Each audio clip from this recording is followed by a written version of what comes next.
Classic versus edgy style.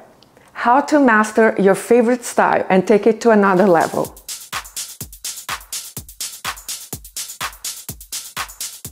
Hi everyone, hope you're well. If you think classic styles alone are a bit tedious, today I'm gonna show you how to build interesting outfits in your favorite style, whatever it is, from a classic foundation. But before we start, let's make it clear that classics are classics for a reason. They form the perfect foundation for any outfit composition, especially if you're starting your journey in the styling world. Think about classics as the canvas, and from there you add your colorings. And by colorings I mean your personal styles, as well as every other element of style, which is patterns, prints, textures, colors, and everything in between. Therefore, classics are extremely important because they are timeless and neutral. Of course, if you are a classic person, you can stop here. But for those who want to get out of their comfort zone and find all the tricks of styling, keep on watching.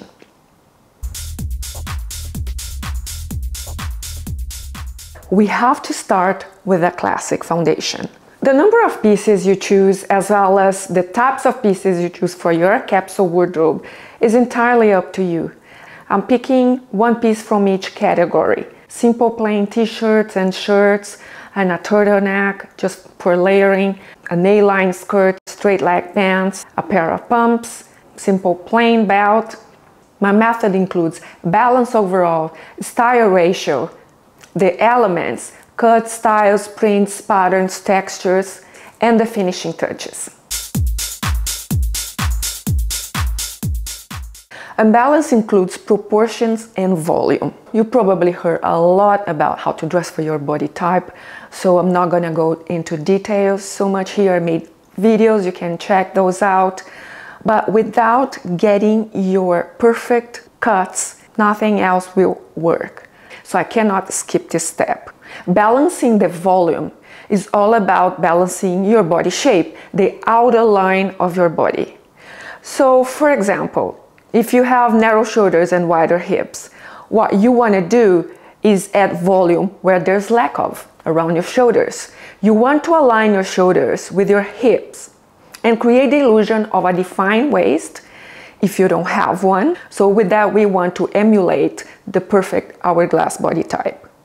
So by adding volume around your shoulders in the form of pads or some detailing and keeping your bottom part simple, you balance these two measurements out.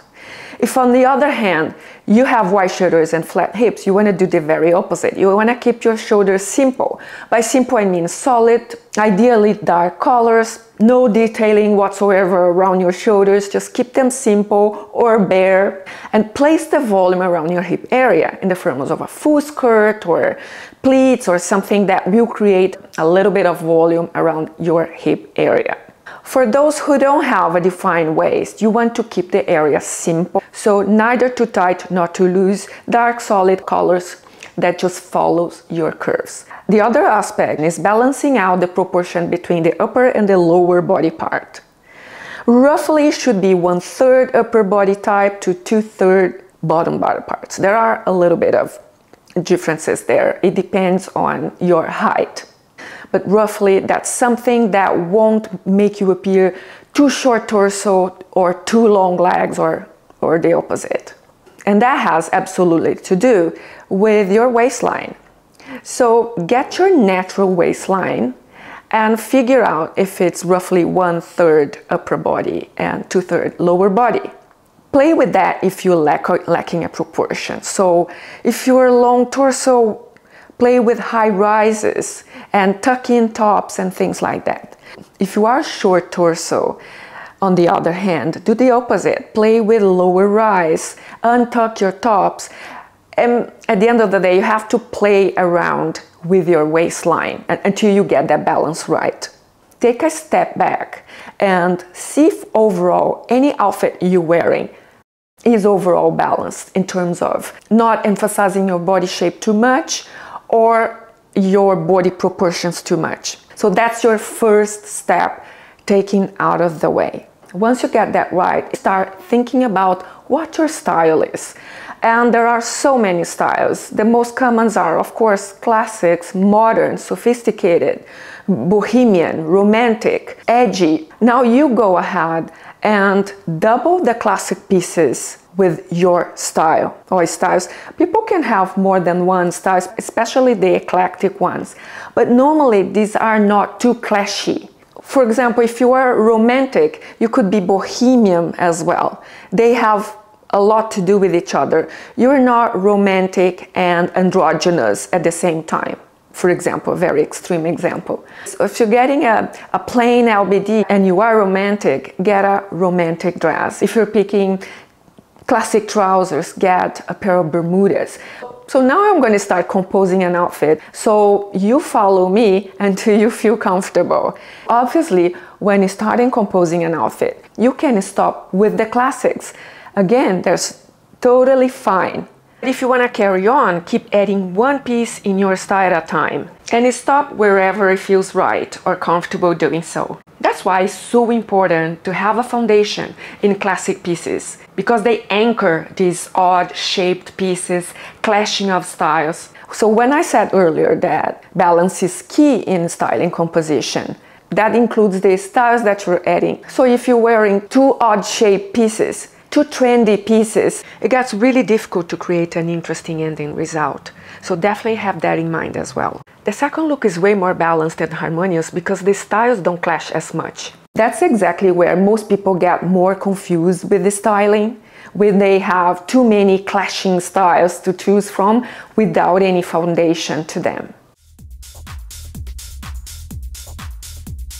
So we're starting with 3 basic classic pieces. This will be the foundation for my outfit. It could be all 3 pieces of clothes, or it could be 2 pieces of clothes and 1 pair of shoes or 1 accessory, and you build from there.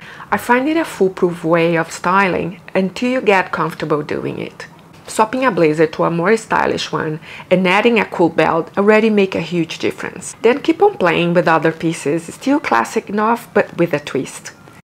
I love vest and I absolutely love this color, but I think it overwhelms my frame a little bit, and being a belt lover myself, I think it's the right accessory here and doesn't overwhelm my frame. A plain turtleneck and a skirt slowly get more interesting with a bit of layering, adding one pattern that has one color duplicated in a shirt, but is sticking to the same color though. But take it to the edge by adding completely different color on your shoes. Now for the elements, we're talking about patterns, colors, and textures. Those elements are very, very important in an outfit composition to get right, especially prints and patterns. And playing with patterns is something that many fashionistas know how to do it that like no other. They really master it. And there is a science to that. The thing is, you can use 2 prints that are the same but in different sizes. That's the beginner's level. If you want to go 1 step ahead, you can add a 3rd color or complementary colors in different prints. See if the ending result is harmonious and has an overall balance.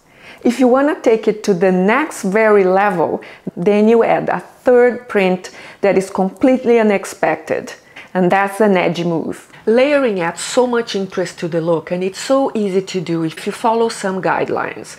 If you're wearing a print, just pick one of the colors of the print and replicate in the shirt or one of the layers. You can emulate the colors both in the layering pieces and your accessories.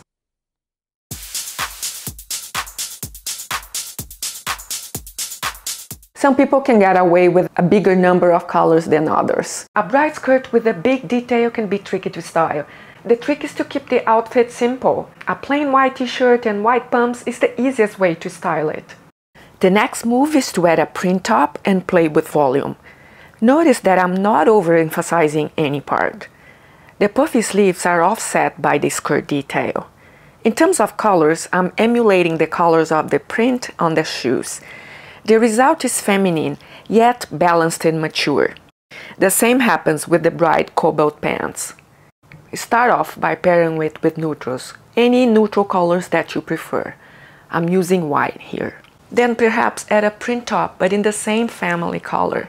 Then take it to the edge by adding another primary color and keep adding other primary colors in the form of accessories, and why not a sweater. There's no right or wrong when sticking to bright colors. Stop whenever feels right. Playing with primary colors can be daunting, but adding one color at a time is a great way to take your outfit to the edge. So it's really important that you have at least a guideline on how to choose your best colors. For example, if you're too warm, a zebra print won't be your best friend. A Leo print will be your best option because it's warmer. But in saying that, it has to do with your personal taste as well, if you like the print or not. So a lot of things to consider here, and not just following what's current at the moment. And also I think a good suggestion is to try something that is timeless, that won't likely get out of style. Animal prints. Like it or not, they come in cycles, so they'll never completely be outdated. I'm playing with warm and cold in the same zebra print here, and anchoring the rest of the outfit with the classic foundation.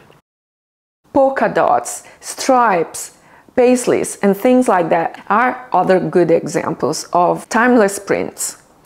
And finally, accessories or finishing touches. I'm a big believer that accessories are the single element that reinforces your personality. But for that, they have to be very well curated and reinforce your style rather than clash with it. So for example, you're modern, you're not gonna wear a pretty romantic belt on top of your blazer. That looks weird and totally out of place. Bold statement accessories may not be you. Perhaps you have a small frame and they will overwhelm your frame. So it's not just your personal taste, it's taking the overall frame into consideration. Taking a step back and saying, is this adding to my outfit? And you have to have a sense of how confident you are.